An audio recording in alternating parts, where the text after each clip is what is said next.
स्वागत है एक बार फिर से आप सभी का मेरे इस ऑनलाइन क्लास में।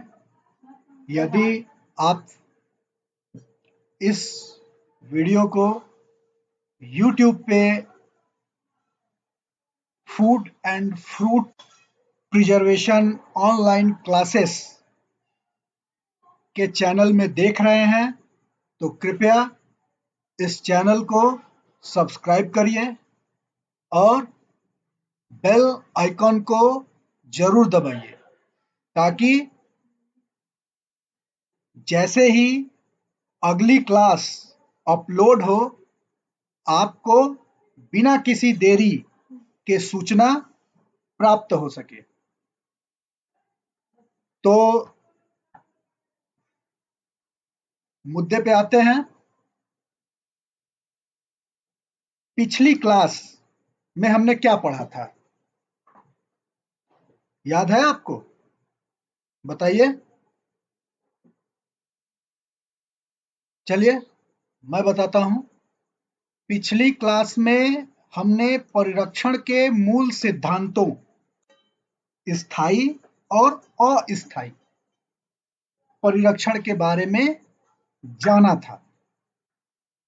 आज हम प्रथम प्रश्न पत्र परिरक्षण सिद्धांत एवं विधियां के दूसरे अध्याय खाद्य संयोजी पदार्थ के बारे में जानेंगे। तो चलिए आज की क्लास शुरू करते हैं। आपकी स्क्रीन पे कुछ डिटेल्स आ रही हैं। पाठ का नाम आ चुका है। पाठ का नाम है खाद्य संयोजी। अब स्वाभाविक सा प्रश्न है कि खाद्य संयोजी क्या होता है। इसको अंग्रेजी में फूड एड ऑन कहते हैं। मतलब कि ऐसे पदार्थ जिनको किसी खाद्य पदार्थ के उत्पादन के समय अर्थात खाद्य पदार्थ को तैयार करते समय मिलाया जाता है ताकि उनके रूप, रंग, गुण और क्षमता, स्वाद में वृद्धि हो सके। इसी मेरी कही यही बात आपकी स्क्रीन पे भी आ चुकी है। मैं एक बार फिर से उसे पढ़ देता हूं। खाद्य संयोजी ऐसे पदार्थ हैं जिनका प्रयोग खाद्य पदार्थों में उनके रंग, रूप, गठन, सुगंध तथा संचयन और परिरक्षण हेतु किया जाता है।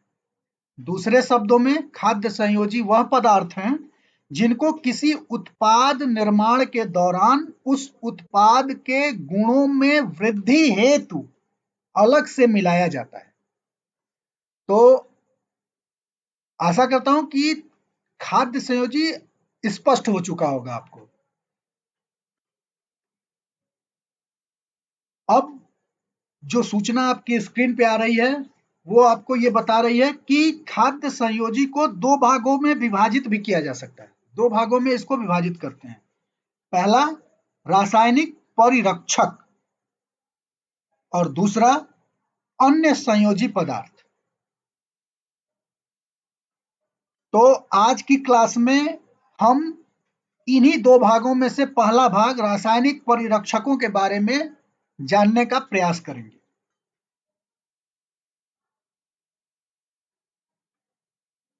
रासायनिक परिरक्षक पदार्थ। तो भाई रासायनिक परिरक्षक पदार्थ क्या होते हैं? रासायनिक परिरक्षक पदार्थ वो पदार्थ होते हैं जो खाद्य पदार्थों में आने वाली खराबियों और विकृतियों से उन्हें बचाते हैं और साथ ही साथ उनके पोषक तत्व और विटामिन जो उन खाद्य पदार्थों के अंदर मौजूद हैं पहले से, उनको किसी प्रकार की हानि नहीं पहुंचाते।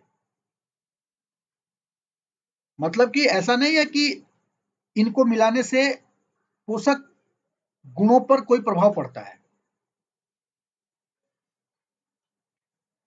यही डिटेल लिख के भी आ रही है कि रासायनिक परिरक्षक वे पदार्थ हैं जो फल तथा खाद्य पदार्थों को अधिक से अधिक सूक्ष्म जीवों द्वारा उत्पन्न की जाने वाली खराबियों एवं विकृतियों से बचाता है।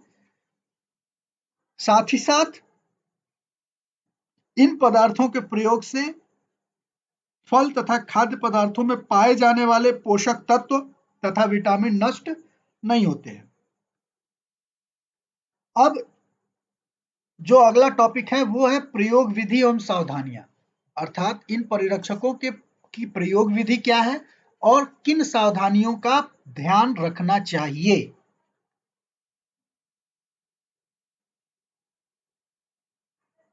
तो रासायनिक परिरक्षकों के प्रयोग हेतु कुछ सावधानियां बरती जानी चाहिए। जैसे पहला है कि हमें आईएसआई चिन्ह युक्त परिरक्षकों का ही उपयोग करना चाहिए। ऐसा नहीं कि बाजार से गए और किसी भी प्रकार का कोई भी परिरक्षक उठा लाए।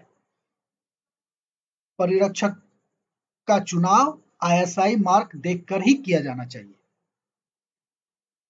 दूसरा पॉइंट है कि जितनी सीमा इन परिरक्षकों के प्रयोग हेतु निर्धारित की गई है, इनका उतना ही प्रयोग करना चाहिए। उससे ज्यादा और कम नहीं होना चाहिए। ज्यादा होगा तो नुकसान करेगा और कम होगा तब भी नुकसानदायक होगा।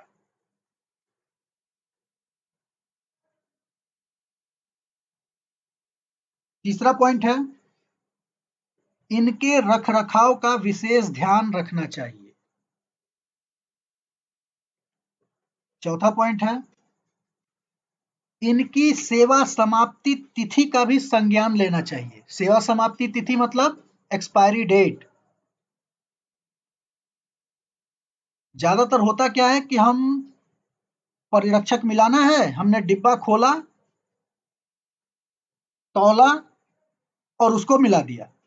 ये देखने का कष्ट ही नहीं किया कि वो पदार्थ कहीं एक्सपायर तो नहीं है। यह ज्यादातर होता है। तो हमें एक्सपायरी डेट का भी संज्ञान लेना है उनको प्रयोग करते समय।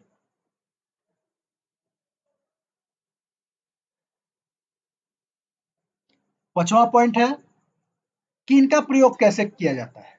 तो इनका प्रयोग करने के लिए इन्हें सीधे उत्पाद में नहीं मिला देना चाहिए, अपितु उत्पादन के दौरान तैयार हो रहे उत्पाद से कुछ हिस्से को अलग निकालकर उसमें इन्हें अच्छी तरह से मिला लेने के उपरांत उक्त को शेष हिस्से में भली प्रकार से मिला लेना चाहिए। मतलब कहने का यह है कि सीधे उठाया और जिस बर्तन में उत्पाद पक रहा है उसी में नहीं डाल देते हैं, उसमें से थोड़ा सा हिस्सा अलग एक पात्र में लेते हैं, उसमें मिलाते हैं और उसके उपरांत जब वो उसमें अच्छी तरह से मिल जाए तो उस हिस्से को शेष हिस्से में डालकर भली भांति मिला लेते हैं। चलिए आगे बढ़ते हैं। अब हम बात करेंगे भारत में रासायनिक परिरक्षकों को प्रयोग करने की सीमा। इसकी डिटेल भी आपकी स्क्रीन पे आ रही है। भारत में केंद्रीय खाद्य और प्रौद्योगिकी अनुसंधानशाला के निर्देशानुसार इनका प्रति 1 किलोग्राम उत्पाद में 750 मिलीग्राम प्रयोग मान्य है। अर्थात खाद्य पदार्थ में इनकी मात्रा 0.06% अथवा 600 ppm से अधिक नहीं होनी चाहिए। वैसे तो कई सारे रासायनिक परिरक्षक पदार्थ हैं, जैसे सोडियम बेंजोएट है, पोटेशियम मेटाबाइसल्फाइड अर्थात केएमएस है, एसिटिक एसिड है यानी सिरका, सोर्बिक एसिड है, सल्फर डाइऑक्साइड है, कार्बन डाइऑक्साइड है, इत्यादि इत्यादि इत्यादि। किंतु भारत में ज्यादातर सोडियम बेंजोएट, पोटेशियम मेटाबाइसल्फाइड और एस्टिक एसिड का ही प्रयोग होता है। अब हम इन्हीं के बारे में जानने का प्रयास करेंगे। तो पहला परिरक्षक है हमारा सोडियम बेंजोएट, बड़ा ही महत्वपूर्ण है। इसमें जो परिरक्षक गुण होता है ना, वो बेंजोइक एसिड के चलते होता है। डिटेल आपके सामने आ चुकी है। इस परिरक्षक का मूलाधार जो है वो बेंजोइक अम्ल है, जो प्राकृतिक रूप से भी मिलता है। प्राकृतिक रूप में यह कैनबरी, आलू बुखारा, दालचीनी, लौंग और ज्यादातर बेरी फलों में पाया जाता है। मतलब बेरी फलों की ज्यादातर किस्मों में पाया जाता है। इसके प्रयोग से अधिकतर खमीर और फफूंद पर नियंत्रण किया जाता है, किंतु जीवाणुओं पर नियंत्रण प्राप्त करने हेतु इसकी ज्यादा मात्रा की आवश्यकता पड़ती है। टमाटर से निर्मित होने वाले उत्पादों, मछलियों तथा अन्य दूसरे अम्लीय खाद्य पदार्थों के परिरक्षण में इसका प्रयोग होता है। अगला परिरक्षक हमारा है पोटेशियम मेटाबाइसल्फाइड, जिसे KMS भी कहते हैं। इसकी डिटेल भी आ चुकी है। यह एक सफेद पारदर्शक चूर्ण है जो जल में बेहद घुलनशील होता है। इसी कारण फल रस, स्क्वैश, जूस इत्यादि को सुरक्षित करने हेतु इस परिरक्षक का प्रयोग किया जाता है। यह फफूंद, खमीर और जीवाणु तीनों पर प्रतिरोधी होता है। एसिटिक अम्ल यानी कि सिरका, यह फफूंद के बजाय खमीर और जीवाणु के विरुद्ध बेहद प्रभावी होता है। साथ ही साथ कम पीएच वाले खाद्य पदार्थों के परिरक्षण हेतु ज्यादा कारगर साबित होता है। तो आज हमने खाद्य संयोजी के भेद और उसके दो भेदों में से पहला भेद रासायनिक परिरक्षकों के बारे में पढ़ा। आशा करते हैं आप सबको मेरे द्वारा बताई गई बातें समझ में आई होंगी।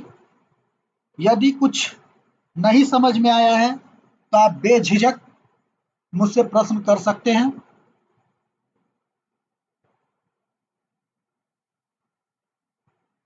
वीडियो को ध्यान से देखिए, बार बार देखिए, चैनल को सब्सक्राइब करिए, बेल आइकन को जरूर दबाइए ताकि जैसे ही इस ऑनलाइन क्लास के चैनल पे कोई भी वीडियो अपलोड हो तो तुरंत आपको नोटिफिकेशन के माध्यम से पता चल सके। नोट्स बनाइए, नोट्स की कॉपी तैयार करिए।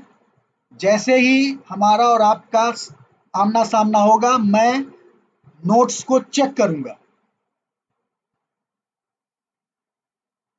तो फिर चलिए, स्वस्थ रहिए, प्रसन्न रहिए। इन्हीं शब्दों के साथ आप सभी को धन्यवाद।